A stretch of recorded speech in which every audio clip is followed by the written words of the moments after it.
പണിയൊക്കെ കഴിഞ്ഞിരിക്കുന്ന സമയത്ത് ഇതുപോലെയുള്ള സാധനങ്ങൾ കൊണ്ടുവന്ന് നമുക്ക് എല്ലാവർക്കും ദേഷ്യം വരില്ല. എനിക്കും നല്ല ദേഷ്യമാണ്. പിന്നെ ദേഷ്യമൊക്കെ ഒതുക്കി വെച്ച് ഞാൻ ആ സമയത്ത് തന്നെ കറി വയ്ക്കാമെന്ന് വിചാരിച്ചു. ഇവിടെ ആർക്കും മുളക് ചാറ് വെക്കണ്ടോ തേങ്ങ അരച്ച് കറി വെക്കണ്ടോ ഒന്നും ഇഷ്ടമില്ല. തേങ്ങാപ്പാൽ പിഴിഞ്ഞ് വെച്ച് കറി വയ്ക്കണം. അങ്ങനെ ഞാൻ തേങ്ങാപ്പാലൊന്ന് ഗ്രാൻഡായിട്ട് ചെയ്യാമെന്ന് വിചാരിച്ചു. എങ്ങനെ നമ്മുടെ ചുവന്നുള്ളിയും ഇഞ്ചിയും വെളുത്തുള്ളിയും എല്ലാം കൂടി എണ്ണയിലിട്ട് വഴറ്റി പൊടികളായിട്ട് മഞ്ഞൾപ്പൊടി, മുളക് പൊടി, മല്ലിപ്പൊടിയൊക്കെ ഇട്ട് നന്നായി അതൊന്ന് വഴഞ്ഞ് വരുമ്പോൾ നമ്മുടെ കുടംപുളിയും കൂടി ഇട്ട് തേങ്ങയുടെ രണ്ടാം പാലൊഴിച്ച് അത് നന്നായി തിളയ്ക്കുമ്പോൾ മീൻ കഷ്ണങ്ങളിട്ട് അതൊന്ന് കുറുകാൻ കറി വയ്ക്കുക.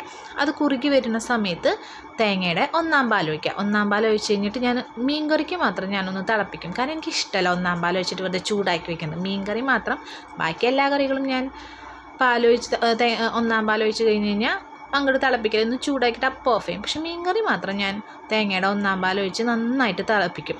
അങ്ങനെ അതൊക്കെ ചെയ്തുകൊണ്ടിരിക്കുന്ന സമയത്ത് അപ്പുറത്ത് ഞാൻ മീൻ വറുക്കാനിട്ടിരുന്നു. അങ്ങനെ ഒന്നാം പാലൊക്കെ ഒഴിച്ച് ഒന്ന് നന്നായി തിളപ്പിച്ച് കുറുക്കി വന്നപ്പോൾ ഞാൻ പച്ച വെളിച്ചെണ്ണ ഒക്കെ ഒഴിച്ച് അങ്ങനെ നമ്മുടെ മീൻ കറിയൊക്കെ സെറ്റാക്കിയെടുത്തു.